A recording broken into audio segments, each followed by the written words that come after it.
ወደፊት ለኦርቶዶክሳውያን ፈተናችን ምን ሊሆን ይችላል ብዬ ጠየቅኩት። እመቤቴን ከልቤ መግራቸው አንዱ ኤአይ ነው ይላል።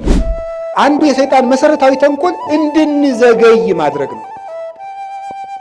እንድንዘገይ ለምሳሌ ከመታረቅ እንድንዘገይ ያደርገናል። ሳምንት እንታረቃለን፣ የዛሬ ወር እንታረቃለን እንዳል ቂም ሆኖ ይቀራል ማለት ነው።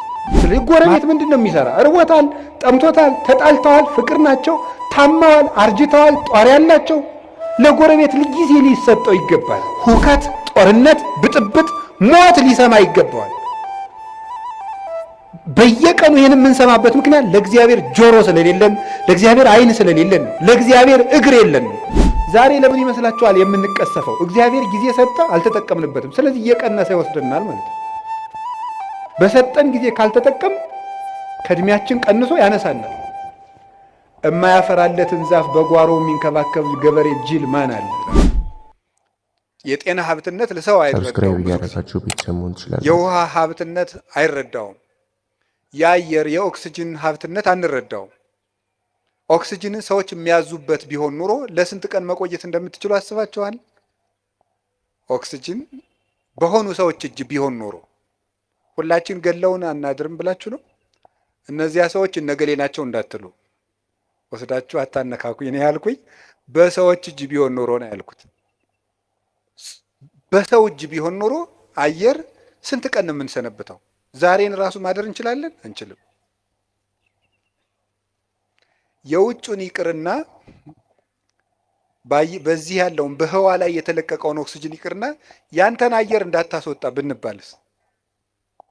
አይቻልም ብንባል እናድራለን?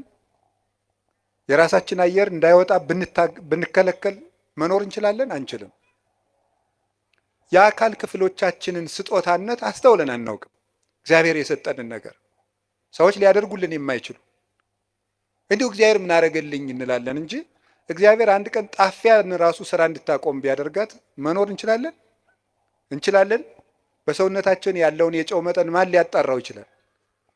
ስለዚህ እንሞታለን ማለት ነው። ፊኛ ስራ ብታቆም መኖር ይቻላል? ይቻላል? እስኪ ንገሩኝ። ሌላ የባሰ ነገር ሰው የሚጸዳዳበት የአካል ክፍል ቢዘጋ መኖር ትችላላችሁ? ይቻላል? አይቻልም። እግዚአብሔር የሰጠን የአካል ስጦታ ማንኛውም ሰው የከበረ ሰው እንኳን ከብሮ የሚውለው እኮ መጸዳዳት ስለቻለ ነው። የከበረ ሰው እንኳን ቢሆን እና እግዚአብሔር እንዴት አድርጎ ስጦታ እንደሰጠን ማስተዋል አለብን። በጣም እያባከን ነው ያልነው ነገር አካላችን፣ አይምሯችን። እሱም በሌላ ጊዜ ትማሩታላችሁ። እንዴት አድርገን እግዚአብሔር የሰጠንን አካል እያባከን ነው እንደሆነ ትማሩታላችሁ። እኔ ግን ዛሬ መናገር የፈለግኩት ስለ ጊዜ ነው። እግዚአብሔር ጊዜ ሰጥቶናል። ጊዜ በእግዚአብሔር ዘንድ ምንድን ነው? ጊዜ ፍጡር ነው፣ እንደምታውቁት መለኪያ ነው። እግዚአብሔር ያለ ጊዜ ነው የኖረው።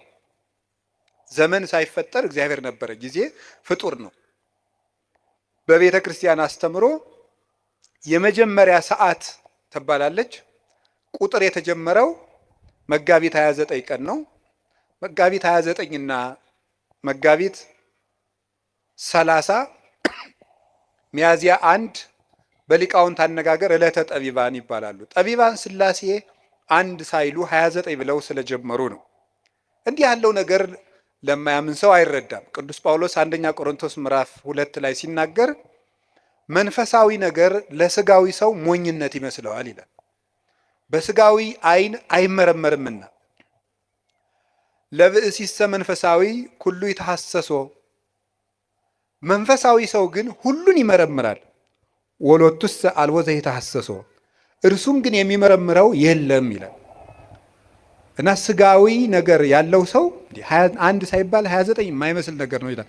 ሃይማኖት ምንጊዜም ለስጋ የማይመስል ነገር ነው።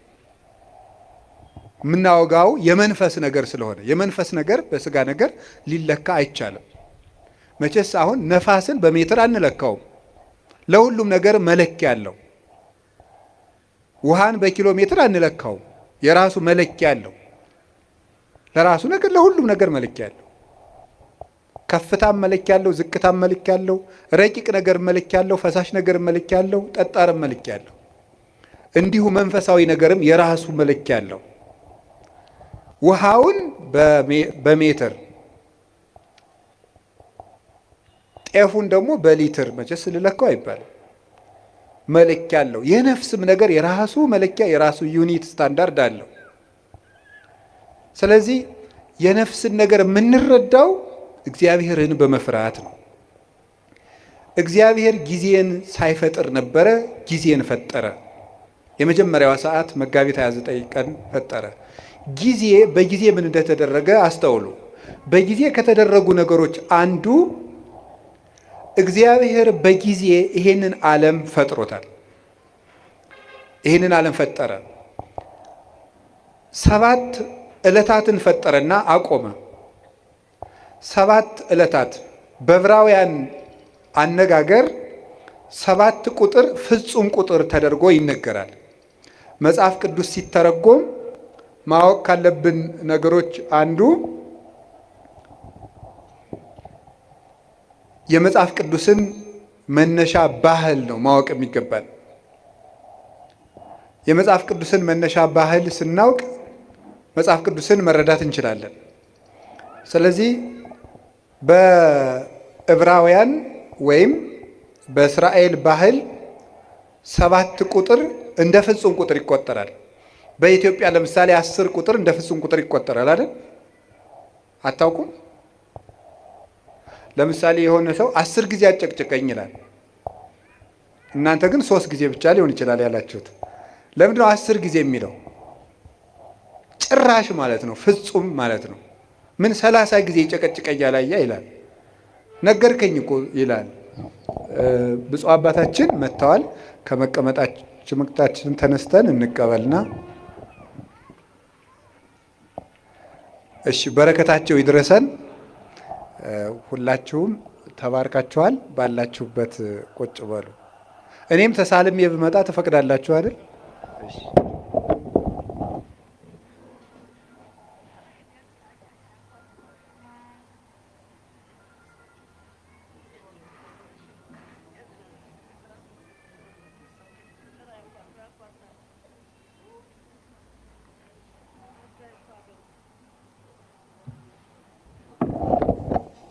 እሺ፣ ወደ ትምህርታችን እንሄድ። ብፁዕ አባታችን ስለተገኙ በጣም ደስ ብሎኛል። እናንተም ደስ ብሏችኋል። ለኢትዮጵያ ኦርቶዶክስ ተዋሕዶ ቤተ ክርስቲያን በእድሜ ከቆዩላት አባቶች አንዱ እሳቸው ናቸው። ረድኤታቸው በረከታቸው ይድረሰን። እኔ ደግሞ በእሳቸው ፊት ስላስተማርኩ በጣም እድለኛ ነኝ። ለምን መሰላችሁ? ገበሬ ልጁን እርሻ ሲያሳርስ እርፍ ያስይዝና ያሳርሰዋል ከፊቱ አድርጎ። ለምን? ሲያበላሽ ለማስተማር ማለት ነው።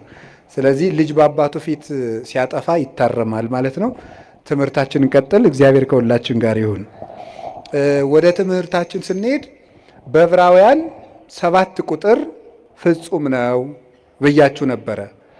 እስመ ሁልቆ ሳብዕ በሀበ ዕብራውያን ፍጹም ውእቱ። በዕብራውያን በእስራኤል 7 ቁጥር ፍጹም ነው ይላል እግዚአብሔር። ስለዚህ ምን አደረገ? 7 ዕለታት ብቻ ፈጠረ። ለምንድን ነው እግዚአብሔር 7 ዕለት ብቻ የፈጠረው ስትሉ፣ 7ቱ ቀኖች ፍጹም ናቸው ለማለት ነው። 7 ብቻ። ለምን 8 ቀን አይፈጥርም እግዚአብሔር? ወይስ ዝቅ ብሎ 6 ቀን ቢያደርገው ምን አለ? የዓመቱን መለኪያ 7 ቀን ያደረገው ለምን ይመስላችኋል? 7ቱም ዕለታት ፍጹም ናቸው ይላል። እንዲያውም ልንገራችሁ፣ የዚህ ዓለም ዋና ምሰሶዎች 7 ዕለታት ናቸው። በመጽሐፈ ምሳሌ ምዕራፍ 9 ከቁጥር 1 ጀምሮ እንዲህ ይላል፣ ጥበብ ሐነጸት ቤተ ወአቀመት ላቲ 7 አዕማደ። ጥበብ ቤቷን ሰራች 7 ምሰሶዎችንም አቆመች ይላል። ጥበብ ቤቷን ሰራች። ጥበብ የተባለ እግዚአብሔር ወልድ ነው። መንፈሳዊ ትርጉም አለው። የዛሬው ዓላማችን ግን እሱ አይደለም። ጥበብ ወልድ ይችን ዓለም ፈጠረች፣ 7 ምሰሶ አቆመች ማለት 7 ዕለታትን ፈጠረች ማለት ነው። 7ቱ ዕለታት ለምንድን ነው ምሰሶ የተባሉ ሲባል፣ ምሰሶ ቤቱን እንደሚያጸናው በዚህ ዓለም የሚኖር ነገር ሁሉ ጸንቶ የሚኖረው በ7ቱ ዕለታት በሚሰራ ስራ ነው ማለት ነው። ምሰሶው ሲፈርስ ወይም ምሰሶ ቢነቀል ቤቱ እንደሚናድ ሁሉ የሰው ልጅ ሕይወቱ የሚናደው ወይም የሚፈርሰው በ7ቱ ቀናት በሚሰራቸው ስራዎች ናቸው። 7 ቀን የምንሰራው ስራ ወይ ህይወታችንን ያፈርሳል ወይ ህይወታችንን ይሰራል። ምሰሶዎቹ በትክክል የቆሙለት ቤት እንደማይፈርሰው 7ቱን ዕለታት እንዴት መጠቀም እንደሚችል የሚያውቅ ሰው የጸና ቤት ይኖረዋል። የልብ ቤት፣ የአይምሮ ቤት፣ የስጋ ቤት፣ የነፍስ ቤት ይኖረዋል ማለት ነው። ስለዚህ ዕለታትን ከመጠቀም ነው። እንኳን እኛ እግዚአብሔር ራሱ ቀን ተጠቅሞ ነው ስራ የሰራ። ቀንን የማይጠቀም ሰው ምንም ማድረግ አይችልም። እግዚአብሔር 6 ቀን ነው ይህን ዓለም የፈጠረው። አይገርማችሁ? በ6 ቀን ዓለምን ፈጠረ። ምን ማለቱ ይመስላችኋል? ኋላ ያን 6 ቀን ደግሞ ለእኛ ሰጠን። የሰጠኋችሁ 6 ቀን እኔ ዓለምን የፈጠርኩበት ነው። እናንተ የምትቀልዱበት እሁድ 4 ባህሪያት የተፈጠሩበት ነው። መሬት፣ ውሃ፣ ነፋስ፣ እሳት 4 ባህሪያት፣ 7 ሰማያት፣ መላእክት፣ ብርሃን 8 ፍጥረታትን ያከናወንኩበት ቀን ነው። እናንተ የምትቀልዱበት ሰኞ ይሄን የምታዩትን ጠፈር የዘረጋውበት ቀን ነው። እናንተ የምትቀልዱበት ማክሰኞ በምድር ላይ ያሉ እጽዋትን ሁሉ የፈጠርኩበት ቀን ነው።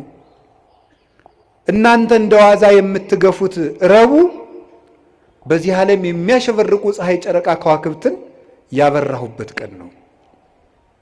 እናንተ በስንፍና የምትሸኙት ሐሙስ በባህር ውስጥ ያሉ አዞ፣ ጉማሬ፣ ሌሎችን አሳ አንበሪዎችን በክንፍ የሚበሩትን በእግራቸው የሚሽከረከሩትን በክንፋቸው የሚበሩትን ሁሉ ያስገኘውበት ቀን ነው።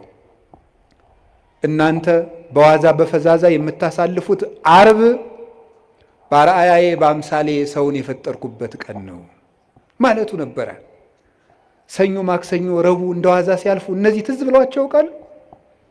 እነዚህ ሁሉ ዓለማት 20 ዓለም ነው ያለው። አሁን እኛ ከ20 ዓለማት የምንኖረው በአንዷ በዳረጎቷ በጫፏ በዚች ምድር ነው። እግዚአብሔር የፈጠረው 20 ዓለም ነው። ከ20ኛው በዚች ዓለም የምናየው ነገር ሁሉ እንኳን ተመርምሮ አይዘለቅም። ሕሊና ራሱ ይደክማል ቢያስብ። እንኳንስ ሌላውን ያንን ሰው ተፈጥሮ እንኳን ብታዩት ሊገባና አይችልም። እንደዚህ ያሉ ድንቅ ነገሮች የተደረጉት በ6 ቀን ነው።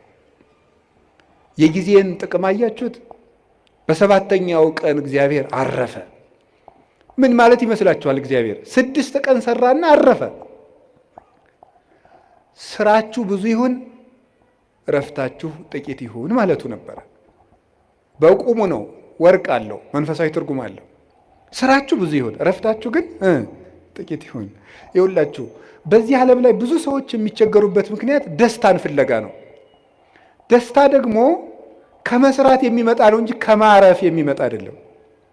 ሐዘን ከየት ይወለዳል ካላችሁኝ ከረፍት ብዛት ነው። የኃጢአት ምንጮች የሚባሉት መብል፣ መጠጥ፣ የረፍት ብዛት፣ እንቅልፍ ናቸው። ስለዚህ እረፍት የሚያበዙ ሰዎች ምንጊዜም ህይወታቸው ሐዘንተኛ ነው። የእንቅልፍ ብዛት የተቦጫጨቀ ልብስ ያስለብሳል ይላል ሰሎሞን። ድሃ ያደርግሃል ማለት ነው ብዙ የምትተኛ ከሆነ። የእንቅልፍ ብዛት መጽሐፍ ቅዱስ ነው ያለው፣ የተቦጫጨቀ ልብስ ያስለብሳል። ጊዜን ባለመጠቀማችን ምክንያት አይ ጊዜ የሰጣቸው እና ያገሌ ሀብታሙ ነው ምናምን ቢባል የድንቁርና ጉዳይ ነው። በጊዜ ያለመጠቀማችን እንዴት እንደሚጎዳን ተመልከቱ። እስቲ ርዕሳችን ምንድን ነው?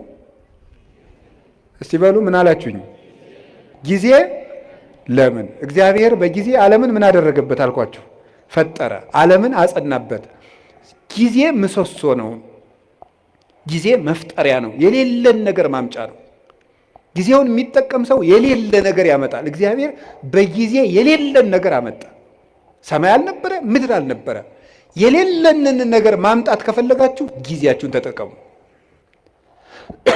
ጊዜ ላይ የሚቀልድ ሰው ምኞቱን ታቅፎ ይሞታል እንጂ ምንም አያመጣም። ጊዜ ነው የሌለውን ያመጣ። እግዚአብሔር በጊዜ ለክቶ የምሕረት ቀጠሮ ሰጠ። በኖህ ዘመን 120 ቀን 120 ዓመት ሰጠው አለ። 100ውን ቀለዱ፣ በ20 አጠፋቸው። 20ውን ትቶ አጠፋቸው። በኖህ ዘመን የነበሩ ሰዎችን 120 ሰጣቸው። 20ው ሲቀር ንስሐ እንገባለን ሲሉ 100 ሳያልቅ ጨረሳቸው። ጊዜን ካልተጠቀምክበት ብሰጥህም አትጠቀምበት ብሎ ወሰዳቸው። ዛሬ ለምን ይመስላችኋል የምንቀሰፈው? እግዚአብሔር ጊዜ ሰጠ፣ አልተጠቀምንበትም። ስለዚህ እየቀነሰ ይወስደናል ማለት ነው። በሰጠን ጊዜ ካልተጠቀም ከእድሜያችን ቀንሶ ያነሳናል። የማያፈራለትን ዛፍ በጓሮው የሚንከባከብ ገበሬ ጅል ማን አለ? ሌላው የባስ በጠፈጠፉ እየተንጠፈጠፈ ሌሎችን አዝመራዎች እንዲያጠፋቸው ነው። ይልቁን በጊዜ መቁረጥ ነው። ስለዚህ እግዚአብሔር ይቆርጣል። የማያፈራውን ፍሬ የማያፈራውን ዛፍ ከሱ ይቆርጡታል ብሎ ነግሮናል። ወይወዲዎ ውስተ እሳተ ገሃነም፣ በእሳት ያቃጥሉታል። ምን? ፍሬ የማያፈራውን ቅርንጫፍ። አነ ውእቱ ሐረገ ወይን ዘጽድቅ ወአንትሙ አይጹቂሁ ንበሩ በየ ወአነብክሙ፣ እኔ የወይን ሐረግ ነኝ፣ እናንተ ደግሞ ቅርንጫፎች ናችሁ። በእኔ ኑሩ፣ እኔም በእናንተ እኖራለሁ። ፍሬ አፍሩ፣ ካላፈራችሁ ትቆርጣላችሁ አለ። እግዚአብሔር በጊዜ ምሕረት ሰጠ፣ በጊዜ ያልተጠቀሙትን ደግሞ አጠፋቸው። እግዚአብሔር ለመወለድ 5500 ዘመን ቀጠረ። 5500 ዘመን ሲፈጸም ተወለደበት። ዋመ በጽሐ ጊዜሁ ፈኖ እግዚአብሔር ወልዶ ዋሂደ ወተወልደ እምብእሲት። የዘመን ፍጻሜ በደረሰ ጊዜ እግዚአብሔር ተቀዳሚ ተከታይ የሌለ ልጁን ውረድ ተወለድ ሙት ተሰቀል ብሎ ለኩነተ ሥጋ ወደዚህ ዓለም ላከው። ንዕድ ክብርት ከምትሆን ከመቤታችንም ተወለደ ይላል። ጊዜው በደረሰ ጊዜ በጊዜ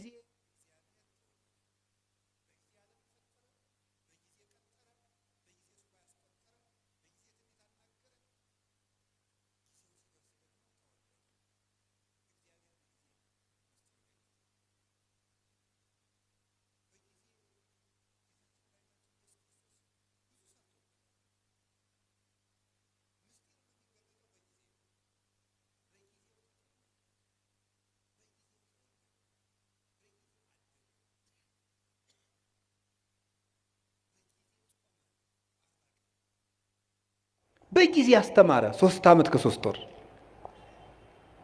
በጊዜ ምስጢሩን ገለጠ። በደብረ ታቦር እንኳን ብርሃን ከገለጠላቸው በኋላ እንዳትናገሩ እስካመ ይትፌጸም በጊዜው፣ ጊዜው እስኪደርስ ድረስ በትንሣኤ ልቡናችሁ ቀንቶላችሁ ምስጢር ተከናውኖላችሁ በሀብተ መንፈስ ቅዱስ ተሰርታችሁ እስክትናገሩት ድረስ ቆዩ አላቸው። በጊዜ የሚነገር አለ፣ በጊዜ የማይነገር አለ።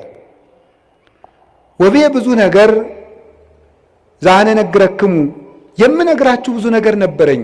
ወባይቱ ኢትክሉ ይእዜ ጸዊሮቶ፣ ነገር ግን ዛሬ ልትሸከሙት አትችሉም፣ በጊዜው ነግራችኋለሁ አለ። በጊዜ የሚነገር አለ። በነገራችሁ ላይ ጥበበኛ ሰው ማለት የት መናገር እንዳለበት የሚያውቅ፣ መቼ መናገር እንዳለበት የሚያውቅ፣ በማይናገርበት ጊዜ ዝም የሚል፣ በሚናገርበት ጊዜ ደግሞ ዝም የማይል፣ ጊዜ ቦታ አይቶ የሚናገር ሰው ነው ጠቢብ የሚባለው። ሁሉም በጊዜው የሚናገር።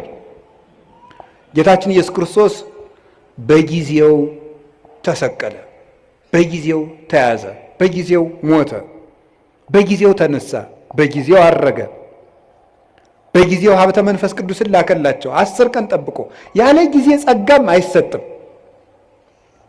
እንዲያሁን ልጁን እንደው ልጅ የሌላቸውን እናት አባት 9 ወር ከ9 ወር አስቀድሞ እንደው በ3 ወሩ ከብት ጠባቂ ስለሌለን ልጁ ቶሎ እንዲደርስ ይወለድ ቢሉ ይወለዳል?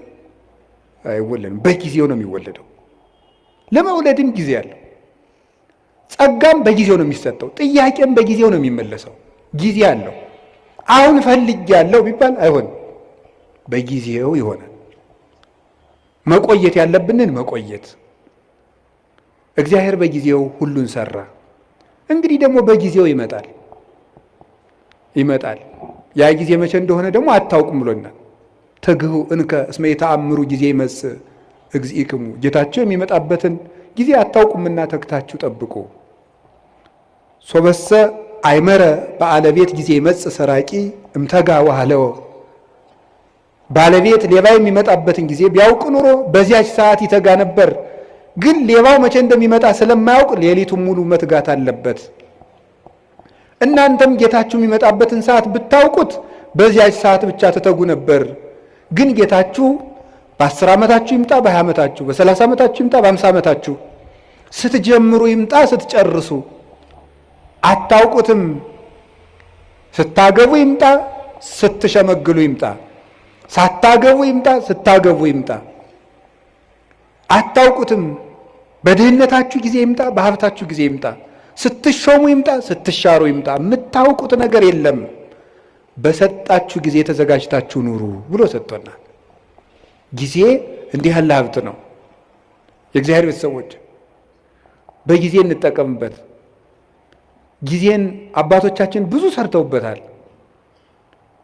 ቅዱስ ቂርቆስ ያን ሁሉ ሰማዕትነት ሲፈጽም የስንት ዓመት ልጅ ነበር? የ3 ዓመት ልጅ ነው። ድንግል ማርያም የአምላክ እናት ስትሆን የስንት ዓመት ልጅ ነበረች? የ15 ዓመት ልጅ ነበረች። እንግዲህ የዚህ ውስጥ 50ም አለ 60ም አለ። እንደገና ደግሞ ወጣት ነኝ እያላችሁ የምትቀልዱ ሁሉ ገና ልጅ አይደለው እንዴ የምትሉ፣ ለተንኮል ሲሆን ልጅ ነኝ አትሉ። ቁረቡ ሲሏችሁ ልጅ ነኝ ትላላችሁ። ኃጢአት ሲሆን ልጅ ነኝ አትሉ ትላላችሁ። አረ ይሄ ልጅ ነኝ ገና ቆይ ይሄን አትስጡኝ ትላላችሁ አትሉ። ግጥም አድርጎ ለመብላት ልጅ ነኝ የሚላል አለ እንዴ? አይጣል አደረሰ አይደል? አሁን ማለት ተገኝቶ ነው። እንዲሁም ትንንሹ ነው ብዙ የሚበላ። ለማመንዘር ልጅ ነኝ የሚላል የለም። ትንሹም ትልቁም ነው።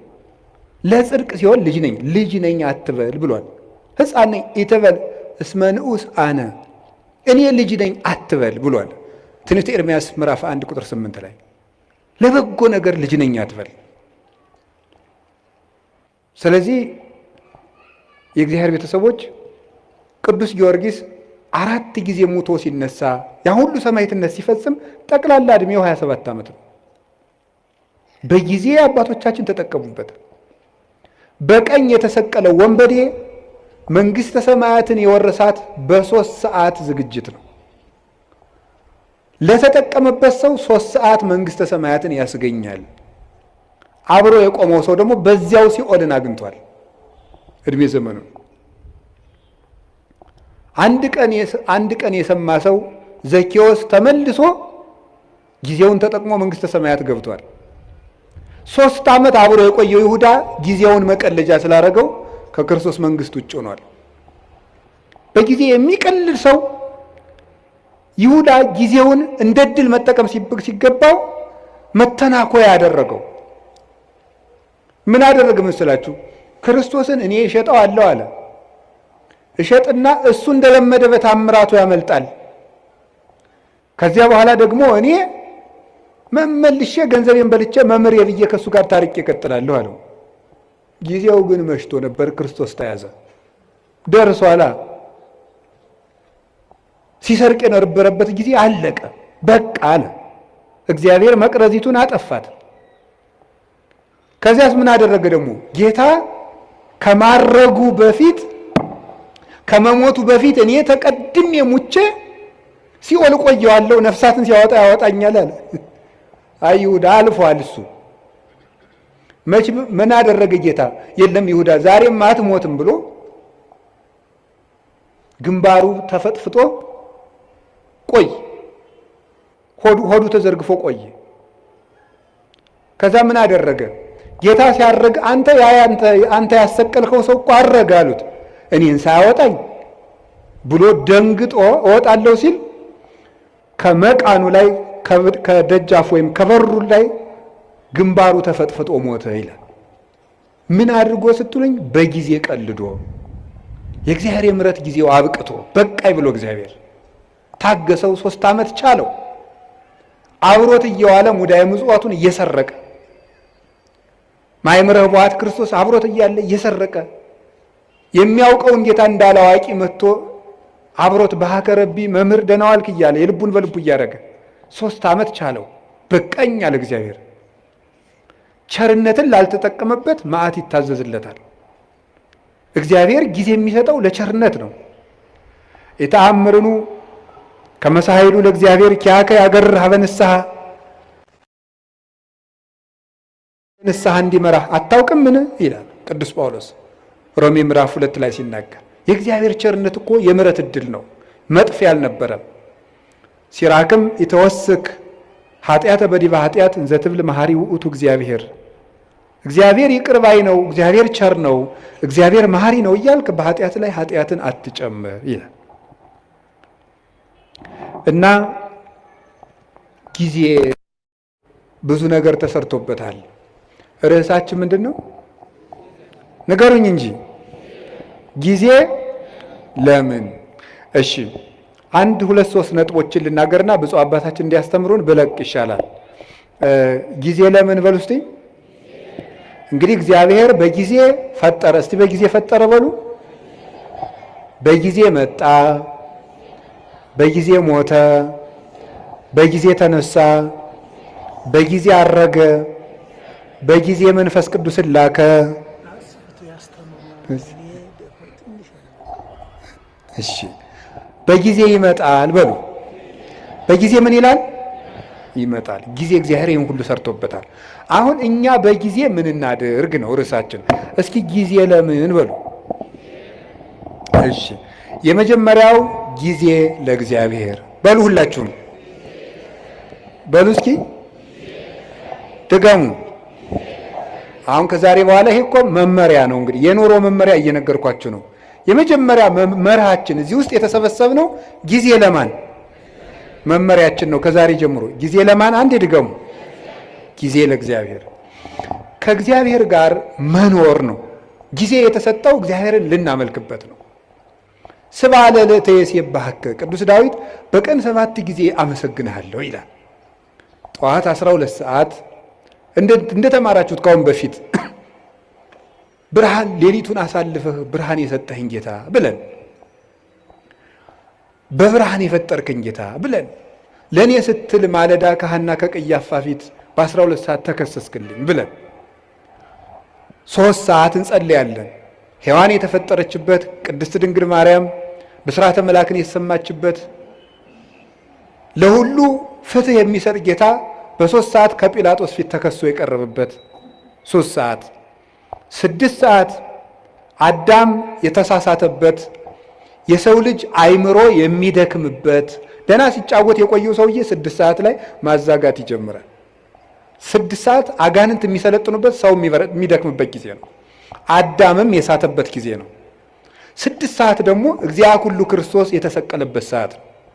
በዚያ ሰዓት አንዲት አቡነ ዘበሰማያት እንኳን መድገም 9 ሰዓት ጸሎት የሚያርግበት መስዋዕት የሚያርግበት ጌታ ነፍሱን ከስጋው የለየበት ለኔም ጥሩ አሟሟት ስጠኝ ለማለት ለኛ ሲል መራራ ሐሞት የጠጣበት ጎኑን ተወግቶ ማየገቦ ያፈሰሰበት 11 ሰዓት የተቀበረበት ነፍሳትን ከሲኦል ያወጣበት ሰዓት እግዚአብሔር አዳምን ፍለጋ የመጣበት እግዚአብሔር በ11 ሰዓት ነው አዳም ወዴት ነህ እያለ የበለስ ቅጠል ያገለደውን መሆን አዳም ፍለጋ በገነት ዛፍ መሃል የመጣው 11 ሰዓት የቀን ፍጻሜ ነው። በዘመን ፍጻሜ መጥቻ አድናለሁ እያለው ነው። ስለዚህ በ11 ሰዓት ጌታዬ ሆይ እኔንም ፈልገኝ ብሎ መጸለይ ይፈቀድ። እኔም ጫካ ውስጥ ነኝ ፈልገኝ ብልም ማታ ምሽት ሰዓት የመጣውን ግርማ ሌሊት በሰላም አሳድረኝ ለኔ ስትል በምሽት 3 ሰዓት እንደ ወንበዴ ታሰርክልኝ ብሎ ማታ መጸለይ ይገባል። ቀኑን ሁሉ ለእግዚአብሔር መስጠት። ከእግዚአብሔር ጋር ጊዜ የሌለው ሰው እግዚአብሔርም ከሱ ጋር ጊዜ የለውም። ለእግዚአብሔር ጊዜ ከሌላችሁ እግዚአብሔርም ለእናንተ ጊዜ አይሰጥም። እንዴ ለእግዚአብሔር እንዴት ጊዜ ታጣላችሁ? እኔ እኮ ይገርመኛል። እግዚአብሔር የቲክቶክን ሩብ ይደርሰዋል ዛሬ? እስኪ ንገሩኝ፣ ይደርሰዋል ወይ? እንዴት ተጣድፎ ሰው እንዴት ተጣድፎ የዘወትር ጸሎቱን እንዲሁ ያም ካደረሰ ነው ተጣድፎ ጨርሶ ግን ፌስቡክ ላይ ቲክቶክ ላይ ግን ተጥዶ ነው የሚውለው። እባካችሁ ለእግዚአብሔር ጊዜ ስጡ። እውነቴን ነው። ለእግዚአብሔር ጊዜ ከሌላችሁ ትጠፋላችሁ። የእውነቴን ነው። ለማስቀደስ ጊዜ የሌላችሁ ሰዎች እድሜያችሁ ያጥራል። ለዘወትር ጸሎት እድሜ ከሌላችሁ ጊዜ ከሌላችሁ ከእግዚአብሔር ጋር ለመገናኘት መጽሐፍ ቅዱስ ለማንበብ ጊዜ የሌላችሁ ጊዜ የለኝም ደግሞ እንዲሁ እናንተ ጉራችሁ እኮ ያልቀው። እስቲ ፌስቡክ ውስጥ የምታነቡት ቴክስት ቢደመር እንደው 20 ገጽ አይሆንም? መጽሐፍ ብናረገው አይታተምም? ብሮሸር ብናረገው ይሆናል እኮ ስትደዘድዙት የምትሉት። እንዴት ነው ጊዜ የሌላችሁ? ወእግዚአብሔር ይነግሮሙ ለሕዝቡ መጽሐፍ አንድ ከዛ እናንተ የሚመስላችሁ አንድ ሳምንት ዱና ጌታዬ ሕይወቴን ንገረኝ እንዴ ምኑን ነው የሚነግራችሁ? ጅል ነህ ብሎ ይንገራችሁ? ጌታዬ ሕይወቴን ንገረኝ ምንድን ነው የሚነግራችሁ ነው? እየነገራችሁ መስለኝ። መዝሙር 86 ላይ እግዚአብሔር ይነግሮሙ ለሕዝቡ በመጽሐፍ እግዚአብሔር ለሕዝቡ በመጽሐፍ ይነግራቸዋል አለ። እስኪ በሉ እግዚአብሔር ለሕዝቡ በሉ በምን ይነግራቸዋል? በመጽሐፍ ይነግራቸዋል። መጽሐፍ ማለት እግዚአብሔር ለኛ የሚናገርበት። ጸሎት ማለት ጸሎት ብሂል ተናግሮ ምስለ እግዚአብሔር ጸሎት ከእግዚአብሔር ጋር መነጋገር ነው ይላል። ጸሎት ከእግዚአብሔር ጋር መነጋገር ነው። መጽሐፍ ማንበብ ደግሞ እግዚአብሔር ለኛ የሚነግርበት ሰን ነው። አጸም ዘይነብበኒ እግዚአብሔር አምላኬ እስመ ውእቱ ይነብብ ሰላም ለሕዝቡ። ፈጣሪ እግዚአብሔር የሚናገረኝን እሰማለሁ እርሱ ለሕዝቡ ፍቅር አንድነትን ይናገራልና ይላል ቅዱስ ዳዊት። እግዚአብሔርን ለመስማት ጆሮ የሌለው መጽሐፍ ቅዱስ ለማንበብ በቀን 5 ደቂቃ የሌለው ሰው በየቀኑ ሁከት ሊሰማ ይገባዋል። እንዲህ ያለ ጆሮ ይነቀላል። ነቢይ ያነስለክሙ ማኅበይክሙ ዘከማየ ነቢይ ያስነሳላችኋል አለ ሙሴ ሲናገር ክርስቶስን ነው። እሱ ቀይ ባህር እንዳሻገረ ጌታ ገሃነምን ያሻግሯልና ብዙ ንጽጽር አለው። ወለቱ ስምዕዎ እሱን ስሙት ወኩላ ነፍስ እንተ የተሰማው ለውእቱ ነቢይ ትሰሮም ሕዝባ። ያንን ነቢይ የማትሰማ ጆሮ ግን ከወገኖቿ ተለይታ ትጥፋ ይላል። ያን ነቢይ የማትሰማ ማለት ክርስቶስን የማይሰማ ጆሮ ይነቀላል። ሰላም እግዚአብሔርን መስማት የማይፈልግ ጆሮ ሁከት፣ ጦርነት፣ ብጥብጥ፣ ሞት ሊሰማ ይገባዋል። በየቀኑ ይህን የምንሰማበት ምክንያት ለእግዚአብሔር ጆሮ ስለሌለን፣ ለእግዚአብሔር ዓይን ስለሌለን ነው። ለእግዚአብሔር እግር የለን ነው። እግሮቻችሁ የት ነው የሚሄዱት? የሚፈጥኑላችሁ ወዴት ስትሄዱ ነው? ቤተክርስቲያን ሲሏችሁ አያደርሳችሁም። እንዲሁ አይደረስ እኮ ነው። ከዚያ ትሄዱ የማስታወቂያ ሰሌዳ ለማንበብ በየቀኑ ትመላለሳለች። ስራ ወጥቶ ይሆን ጥሩ ነው ተመላለሱ። ግን እግዚአብሔር ቤት ብትመላለሱ ምን አለ?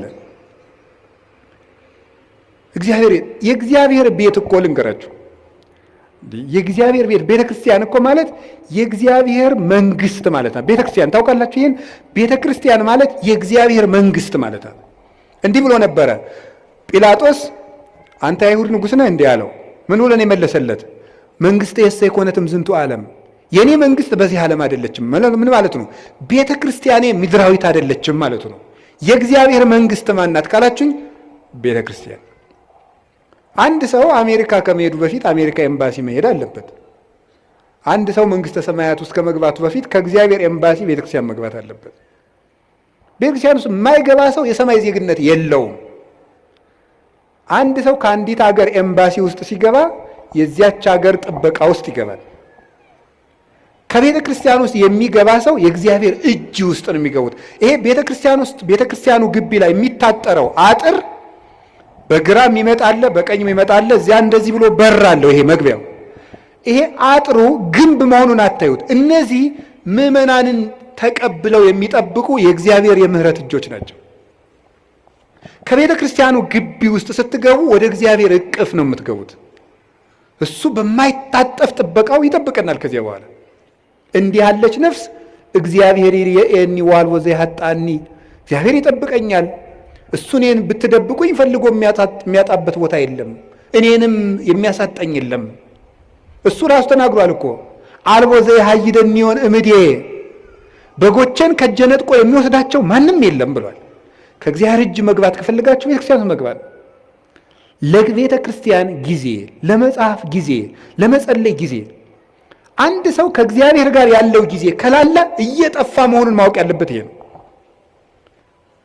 ምን አላቸው ጌታ የማቴዎስ ወንጌል ምዕራፍ 26 ላይ ሲናገር ትግቡ ወጸልዩ ከመ ይትባኡ ውስተ መንሱት አላቸው። ወደ ፈተና እንዳትገቡ ምን አላችሁ? ተግታችሁ ጸልዩ ማለት ነው። ጸሎት አቃታቸው ሐዋርያት አቃታቸው።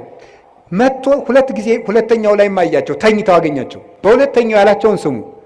ስኢንክሙኑ ተጊሃ አሐተ ሰዓተ ምስሌ አላቸው። ከኔ ጋር 1 ሰዓት መቆየት አቃታችሁ አላቸው። እስኪ በሉ ከኔ ጋር በሉ 1 ሰዓት መቆየት አቃታችሁ? አቃታቸው፣ ተኙ። በሶስተኛውም ተመልሶ ሲመጣ በሉ እንግዲህ ረፉ አላቸው።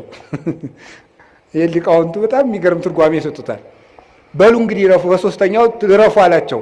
እንተኛለን ሲሉ ክርስቶስን የሚይዙ ወታደሮች መጡና እነሱንም ያጣድፏቸው ጀመር። ከኔ ጋር 1 ሰዓት ብትተጉ ፍጹም እረፍት ታገኛላችሁ። ከኔ ጋር 1 ሰዓት መትጋት ካቃታችሁ ግን ሁልጊዜ ስትባክኑ ትኖራላችሁ አላቸው። ስለዚህ እንዳትፈሩ፣ ፍርሃት እንዳያሻብራችሁ፣ እንዳይበትናችሁ ከፈልጋችሁ አሁን ከኔ ጋር በጸሎት ቆዩ አላቸው። ቅዱሳን ሐዋርያትን አቃታቸው። ከሱ ጋር መትጋት ስላቃታቸው ቀን ከሱ ጋር መዋልም ሳይሆንላቸው ቀረ። ጥለው ተበተኑ። ከክርስቶስ ጋር ያላደረ ከክርስቶስ ጋር አይውልም፣ ከክርስቶስ ጋር ያልዋለም ከክርስቶስ ጋር አያድርም።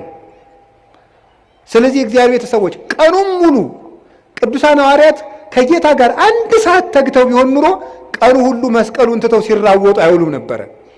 ቀኑን ሙሉ በሰላም መዋል ከፈለጋችሁ፣ ያለ ሁከት መዋል ከፈለጋችሁ፣ የሚያባረራችሁ ሳይኖር መዋል ከፈለጋችሁ ከክርስቶስ ጋር 1 ሰዓት ቆዩ። ለእግዚአብሔር ጊዜ ይኖራል። ከቃሉ ጋር ናችሁ? እስቲ እንደው ማታ ስተኙ እግዚአብሔር የሚባል የሆነ አካል ትዝ ብሎት የሚያውቅ ሰው አለ? ብሏችሁ ያውቃል? እግዚአብሔር ቁጭ ብሎ ወይም ቁሞም በሉት ብቻ በእናንተ ሕሊና በምትስሉት እግዚአብሔር ትዝ ብሏችሁ ያውቃል? አይ እናንተ ብፁዓን ናችሁ ማለት ነው። እግዚአብሔር ትዝ የሚለው ሰው የታደለ ነው።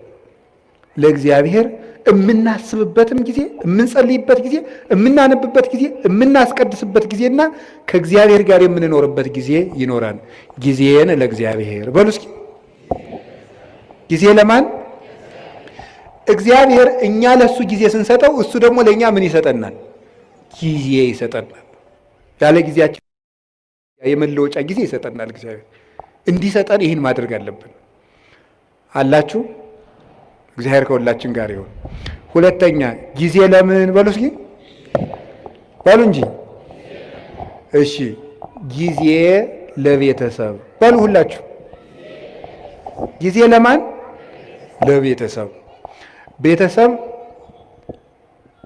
ክርስቲያንነት ወይም ኦርቶዶክሳዊነት ህብረታዊነት ነው፣ አንድነት ነው ክርስቲያንነት ማለት። ለቤተሰቡ ጊዜ የሌለው ሰው ቅዱስ ጳውሎስ አንደኛ ጢሞቴዎስ ምዕራፍ 5 ላይ እንደነገረን ለቤተሰቡ የማያስብ ሰው ሃይማኖቱን ከካደ ሰው የባሰ ነው ይላል። ለቤተሰቡ ጊዜ የሌለው፣ ጊዜ ሊኖራቸው ይገባል። ለምንወደው ሰው የምንሰጠው ብቸኛው ስጦታ ምን እንደሆነ ታውቃላችሁ? ምንድን ነው? ጊዜ ነው። ጌታችን ኢየሱስ ክርስቶስ ለሚወዳቸው ሰዎች ጊዜ በመስጠት ነበር ፍቅሩን የሚገልጥላቸው። ምቹ ጊዜ ለብቻቸው ይሰጣቸው ነበር። ለቤተሰብ ጊዜ ሊኖር ሰው ባል ለሚስቱ ጊዜ ሊኖረው ይገባል። ሚስት ለባል ጊዜ ሊኖር ይገባል። ለልጆች ጊዜ ሊኖራችሁ ይገባል። ጊዜ እዚያ ውስጥ ጊዜ ከሌላችሁ እንደ ነፍሰ ገዳይ ናቸው። ለቤተሰብ ጊዜ የሌለው ሰው፣ ለእናቱ ጊዜ የሌለው፣ ለአባቱ ጊዜ የሌለው፣ ለዘመዶቹ ጊዜ የሌለው፣ አውቁ ጊዜ የለም። ለማንም ጊዜ አይሰጥም ሰው። ውላችሁም ገብታችሁ እንደ ዝንጀሮ ስልካችሁን ይዛችሁ ቁጭ ነው። ዝንጀሮ ነው ይሄ። በቆሎ ይዝና አንዳንድ በቆሎ ይዞ ያምጉችላል። በቃ ግጦ ሲጨርስ በቃ እንደዚህ ነው። ጊዜ ክርስቶስ እንዴት ለቤተሰቦቹ ጊዜ እንደሚሰጥ ተመልከቱት። የማቴዎስ ወንጌል ምዕራፍ 13 ላይ ሕዝቡን ሁሉ አብልቶ ሸኘ። አብልቶ ከሸኘ በኋላ የራሱ ቤተሰቦች ደግሞ አሉት። እነማን ናቸው? ሐዋርያት። እነሱን ከሸኘ በኋላ ቤት ገብቶ ደግሞ ለእነሱ ጊዜ ሰጣቸው። በል ተርጉምልን የቅድሙን አሉት። ተረጉምላቸው። ዘሩ እንዲህ ነው፣ በመንገድ ላይ የወደቀው እንደዚህ ነው፣ ቶሎ የደረቀው ዘር ይሄ ነው፣ ፈጥነው የሚሰሙ ናቸው። ይሄ በመንገድ ላይ የወደቀው ዘርና ወፍ የለቀመው ደግሞ ቃለ እግዚአብሔር እየሰማ ወዲያው የሚረሳው ነው። ይሄ ወዲያው በቅሎ ወዲያው ደግሞ የደረቀው ይሄ ወዲያው ሰምቶ በስሜት የሚጠፋው ነው። በቅሎ እሾህ ያሰረው ደግሞ እሾህ አንቆ ያስቀረው ዘር ደግሞ ሰምቶ ጽድቅ እሰራለሁ ስል የሀብት ፍቅርና የዓለም ፍቅር ያሰረው ሰው ነው። በመልካም ዘር ላይ መሬት ላይ የወደቀው ደግሞ ይሄ በመልካም ልብ ላይ የወደቀው ቃለ እግዚአብሔር ነው አለና ለቤተሰቦቹ ጊዜ ሰጣቸው።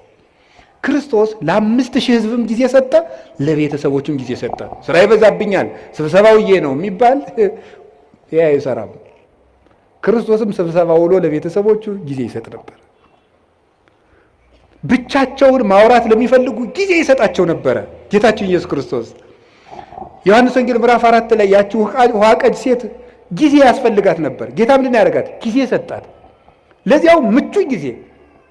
ከሰው መሃል ብታወራ የምታፍርበት ገመና ስለነበራት በስልት ሐዋርያት በራባቸው ሰዓት፣ እሷም ደግሞ ውሃ ለመቅዳት በምትመጣበት ሰዓት ሐዋርያትን ሂዱና ምሳ ገዝታችሁ ከተማ ነው አለ። እሷ ደግሞ የምትመጣው ያው ስታገባ ቶሎ ቶሎ ስለሚሞትባት ይቺ ነፍሰ ገዳይ የተባለች ሴቶች ውሃ ሲቀዱ ስለሚሰድቧት በእስራኤል ውሃ ቀዳዱ እንደኛ ስለሆነ ሴቶች ሁሉ ውሃ ቀድተው ቤታቸው ቁጭ ሲሉ በቀትር እሷ ልትቀዳ ሄደች። በምቹ ሰዓት ክርስቶስ ጊዜ ሰጣት። በቀትር ሰዓት ወጓን ሁሉ አዳመጣት። በደንብ አድርጎ ነው ያዳመጣት። እንዲሁ እኮ ይገርማል።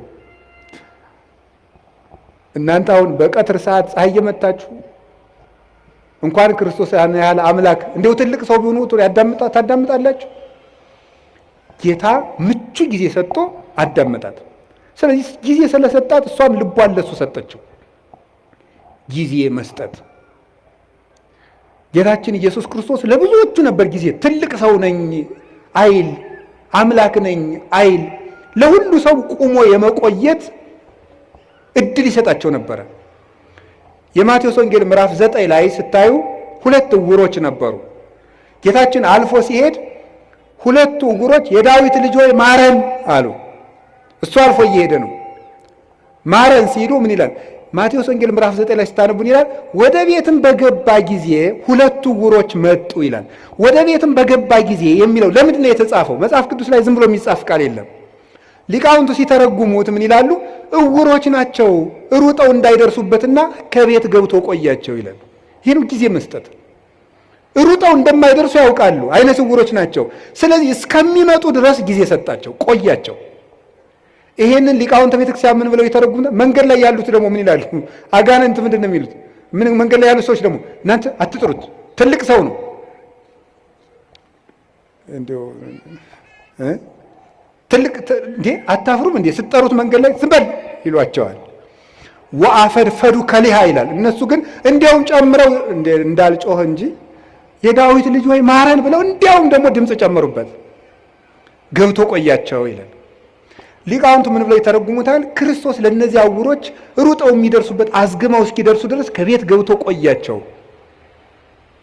ምን ይላሉ? ዕውሮች የሚባሉት የክርስቶስን ብርሃን ማየት ያልቻለች ዕውር ነፍስ ናት። ዕውር ነፍስ የጌታን ብርሃን ለማየት ያልበቃች በድንቁርና በኃጢአት ውስጥ ያለች ነፍስ ናት። የዳዊት ልጅ ወይ ማረኝ የምትለው ጸሎቷ ነው። እግዚኦ መሐረነ ክርስቶስ የምትለው ነው። ዝም በል አትጩህ የሚሉት ደግሞ አጋንንት ናቸው። ጸሎት አቋርጥ የሚሉት ናቸው። ተኛ፣ ዝም ብለህ ተኛ እንዳትጮህ የሚሉት ናቸው። ክርስቶስ ግን እነዚያን ዕውሮች ቁሞ ቆያቸው ማለት እሱን ለማየት እስከምትበቃ ድረስ በኃጢአትም በድንቁርናም የታወረችውን ነፍስ ክርስቶስ ይቆያታል። እቤት ገብቶ ይቆያታል አዝግማ እስከምትደርስ ድረስ። ሁላችንም ቆይቶን ነው እንጂ ገና ዕውሮች ነን በእውነቱ ማለት ነው። በጊዜ ሰጥቶን እቤት ገብቶ ቆይቶን ነው አሁንም ቢሆን የመጣ ነው። ክርስቶስ እንደ ፍጥነቱ ጥሎን ቢሄድ ድሮ ማንም እዚህ መድረስ አይችልም ነበር። እዚህ መግባት አንችልም። ቤቱ ውስጥ መግባትም አይፈቀድልም ነበር። ማን ይዘልቀዋል? እሱን ተጽዕነ ላዕለ ኪሩቤል ወሰረረ በክነፈ ነፋስ።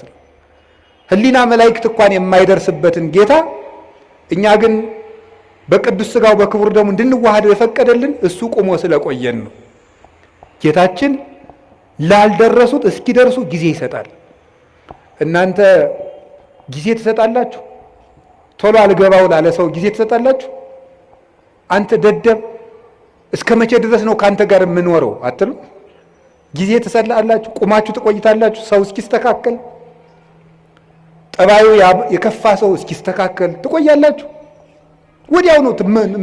ማንን አይቆይም። አሁን ጥሎ መሮጥ ነው በቃ። እና ቆዩት እስቲ፣ ሁሉንም ሰው ቆዩት፣ ይስተካከላል ከቆየ ነው። በጊዜ የማይስተካከል ዲያብሎስ ብቻ ነው። ሰው ይስተካከላል።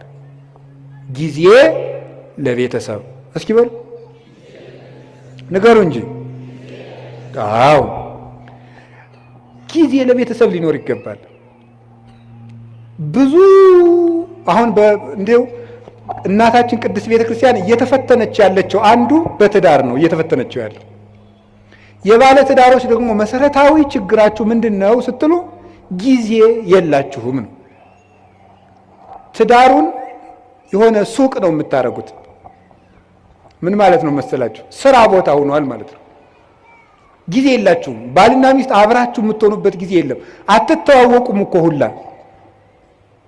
ጊዜ ያልሰጣችሁት ሰው ይኸውላችሁ፣ በሰነፍ አዝመራ አለፍኩ አረም በቅሎበትም አየሁት አለ ሰሎሞን። በሰነፍ አዝመራ አለፍኩ አረም በቅሎበት አገኘሁት።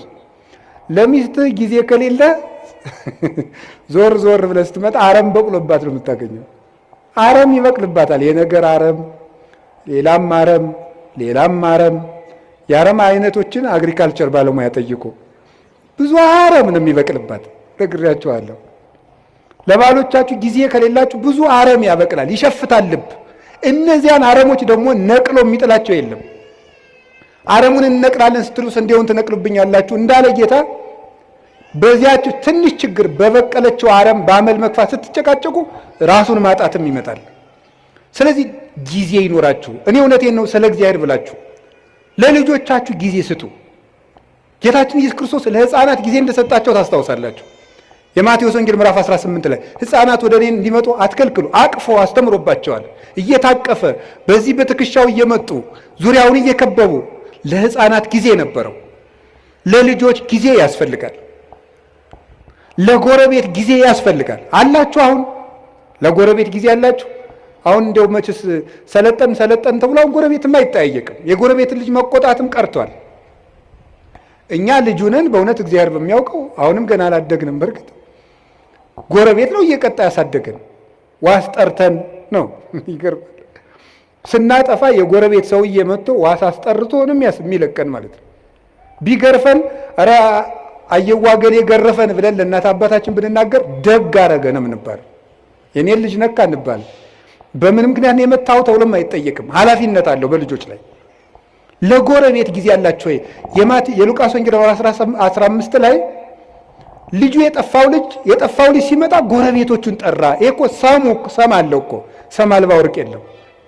ጎረቤቶቹን ጠራ የሚለው ለጎረቤትም ክብር እንዲኖር ነው። ጌታችን ኢየሱስ ክርስቶስ መላእክትን በጎረቤት መስሎ ነው።